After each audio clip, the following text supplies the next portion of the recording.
Hi everyone, welcome back to Hacker. I'm Rizwan Ramzan Ahmad. ഇത് നമ്മുടെ YouTube marketing സീരീസിന്റെ continuation ആണ്. ഈ സീരീസിൽ എങ്ങനെ നിങ്ങളുടെ യൂട്യൂബ് ചാനൽ ഗ്രോ ചെയ്യാന്നുള്ളത് A to Z നമ്മൾ ഡിസ്കസ് ചെയ്തിട്ടുണ്ട്. ആദ്യമായിട്ടാണ് നിങ്ങൾ ഈ വീഡിയോ അല്ലെങ്കിൽ സീരീസ് കാണുന്ന വെച്ചാൽ ഫുൾ വീഡിയോസിന്റെ പ്ലേലിസ്റ്റിന്റെ ലിങ്ക് ഞാൻ അവിടെ കൊടുത്തിട്ടുണ്ട്. ഇവിടെ ക്ലിക്ക് ചെയ്തതിനാൽ അത് കിട്ടും. You can go watch it. ആദ്യമായിട്ടാണെന്നുണ്ടെങ്കിൽ please make sure you subscribe to the channel as well. So ഇന്ന് ഞാനൊരു ടെക് റിവ്യൂവർ അല്ലെങ്കിൽ ടെക് ഗുരുവായിട്ട് മാറാനായിട്ട് പോവാണ്. ഇന്നത്തെ വീഡിയോയിൽ നിങ്ങളുടെ യൂട്യൂബ് ചാനലിന് വേണ്ടിയിട്ട് കണ്ടന്റ് പ്രൊഡ്യൂസ് ചെയ്യാനായിട്ട് നിങ്ങൾക്ക് ഉപയോഗിക്കാൻ പറ്റുന്ന ഏറ്റവും ബെസ്റ്റ് ക്യാമറാസ് അഥവാ ഷൂട്ട് ചെയ്യാനായിട്ട് നിങ്ങൾക്ക് ഉപയോഗിക്കാൻ പറ്റുന്ന ടെക് ഏതൊക്കെയാണെന്നുള്ളതാണ് നമ്മൾ ഡിസ്കസ് ചെയ്യുന്നത്. നിങ്ങൾക്ക് ഉപയോഗിക്കാൻ പറ്റുന്ന ആദ്യത്തെ ഗാഡ്ജറ്റ് എന്ന് പറയുന്നത് നിങ്ങളുടെ മൊബൈൽ ഫോൺസ് തന്നെയാണ്. ഒട്ടുമിക്ക ആൾക്കാരും വളരെ നല്ല സ്മാർട്ട് ഫോൺസ് ഉപയോഗിക്കുന്ന ആൾക്കാർ തന്നെയാണ്. ഇനി ഈവൻ ഒരു ആവറേജ് മൊബൈൽ ഫോൺ ആണെന്നുണ്ടെങ്കിൽ പോലും അത്യാവശ്യം നല്ല ക്യാമറ, അത്യാവശ്യം നല്ല ക്വാളിറ്റി ഉള്ള ക്യാമറ നമുക്കിന്ന് അവൈലബിൾ ആണ്. സോ ഈ ക്യാമറയിൽ നമ്മൾ ലൈറ്റിങ് കുറച്ച് ശ്രദ്ധിച്ചു കഴിഞ്ഞാൽ തന്നെ നമുക്ക് ഒരു പരിധി വരെ നല്ല ക്വാളിറ്റി വീഡിയോസ് എന്ത് ചെയ്യാം, നമുക്ക് ക്രിയേറ്റ് ചെയ്യാൻ സാധിക്കും. ഒരുപാട് കോണ്ടന്റ് ക്രിയേറ്റേഴ്സ്, അതായത് മില്യൺസ് ഓഫ് സബ്സ്ക്രൈബേഴ്സും ഫോളോവേഴ്സും ഉള്ള ഒരുപാട് കോണ്ടന്റ് ക്രിയേറ്റേഴ്സ് ഇന്നും മൊബൈൽ ഫോൺസിലാണ് ഷൂട്ട് ചെയ്യുന്നത്, റെക്കോർഡ് ചെയ്യുന്നത്, എഡിറ്റ് ചെയ്യുന്നത്, എല്ലാം A to Z കാര്യങ്ങൾ ചെയ്യുന്നത് മൊബൈൽ ഫോൺസിലാണ്. സോ പറ്റുകയാണെന്നുണ്ടെങ്കിൽ ഒരു നല്ല മൊബൈൽ ഫോൺ കയ്യിലുണ്ടെന്നുണ്ടെങ്കിൽ വേറെ ഒന്നും നോക്കാതിരിക്കാം. Okay, so you have what you need in your pockets. And എത്രത്തോളം കൺവീനിയൻ്റ് ആയിട്ടുള്ള പ്രൊഡക്റ്റ് വേറെ ഇല്ല. നിങ്ങളൊരു ക്യാമറയൊക്കെ ആണെന്നുണ്ടെങ്കിൽ അതിന് നിങ്ങൾക്ക് വേറെ മറ്റ് ഗാഡ്ജറ്റ്സും കാര്യങ്ങളൊക്കെ വേണം. ഇനി ഈവൻ നിങ്ങൾക്ക് അത് ക്യാരി ചെയ്യാനായിട്ട് അറ്റ്ലീസ്റ്റ് ബാഗ് എങ്കിലും അവിടെ ആവശ്യമാണ്. മൊബൈൽ ഫോൺ എന്നും നിങ്ങളുടെ പോക്കറ്റിലുണ്ട്.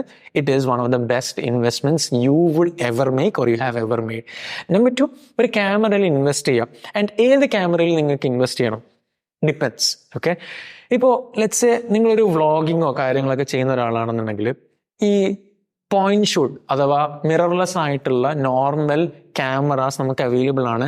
ഒരു 10,000 to 12,000 ഒക്കെ സ്റ്റാർട്ട് ചെയ്യുന്ന തരത്തിലേക്ക് ഒരുപാട് ക്യാമറാസ് അവൈലബിൾ ആണ്. ഈവൻ വ്ളോഗിങ് ക്യാമറാസ് ഈവൻ മുന്നത്തെ ഹാൻഡി ക്യാംസ് പോലുള്ള കുറേ ക്യാമറാസ് ഇന്ന് വ്ളോഗിങ് നമുക്ക് ഉപയോഗിക്കാൻ സാധിക്കുന്നതാണ്.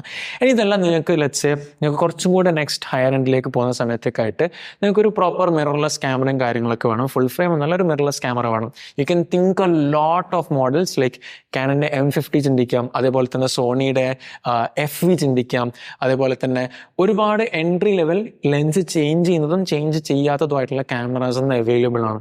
ഈ ക്യാമറാസ് മോസ്റ്റ്ലി നിങ്ങൾക്ക് ഒരുപാട് ലെങ്ത്തിൽ ഷൂട്ട് ചെയ്യാൻ വേണ്ടിയിട്ട് അലോ ചെയ്യുന്ന ക്യാമറാസ് ആയിരിക്കില്ല. സോ റെക്കോർഡിംഗ് ലിമിറ്റ് എന്നുള്ളൊരു ഫാക്ടർ നിങ്ങൾ കൺസിഡർ ചെയ്യേണ്ട ഒരു സാധനമാണ്. സോ ഈ ക്യാമറാസിന് ഒരുപാട് റെക്കോർഡിംഗ് ലിമിറ്റ് കാര്യങ്ങളൊന്നും ഉണ്ടാവില്ല. സോ എസ്പെഷ്യലി നിങ്ങളൊരു ഇന്റർവ്യൂ പോലുള്ള കണ്ടന്റ് ഒക്കെ ചെയ്യുന്ന ഒരാളാണെന്നുണ്ടെങ്കിൽ നിങ്ങൾക്ക് അത്യാവശ്യം ഡ്യൂറേഷൻ അല്ലെങ്കിൽ ലെങ്ത്തിൽ കണ്ടന്റ് ഷൂട്ട് ചെയ്യാനായിട്ടുള്ള ഒരു റിക്വയർമെന്റ് വരുന്നുണ്ടാവും. സോ ആ സമയത്ത് first and foremost mobile phones are very handy.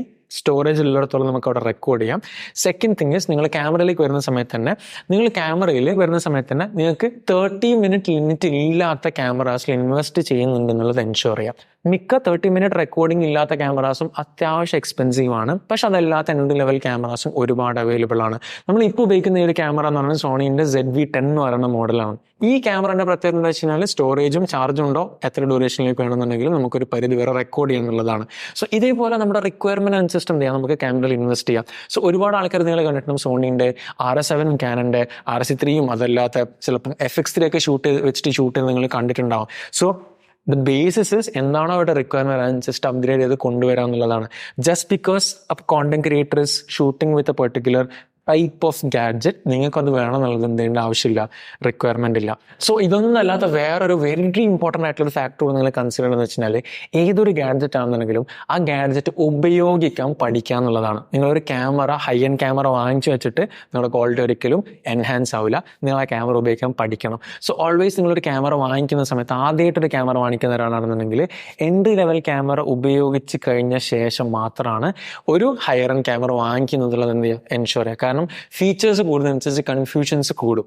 So always make sure ഏറ്റവും മിനിമൽ ആയിട്ട് നിങ്ങൾക്ക് എങ്ങനെയാണോ കണ്ടന്റ് ക്രിയേറ്റ് ചെയ്യാൻ പറ്റുന്നത് അതിന് വേണ്ടിയിട്ട് ഇൻവെസ്റ്റ് ചെയ്യുക. So maybe if you have or if you want to invest in a camera, start with a point shot or go with a full frame full automated camera.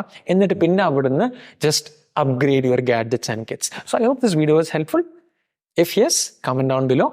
Until we see next time, take care, stay tuned, and see you in the next one. Zero Preachers.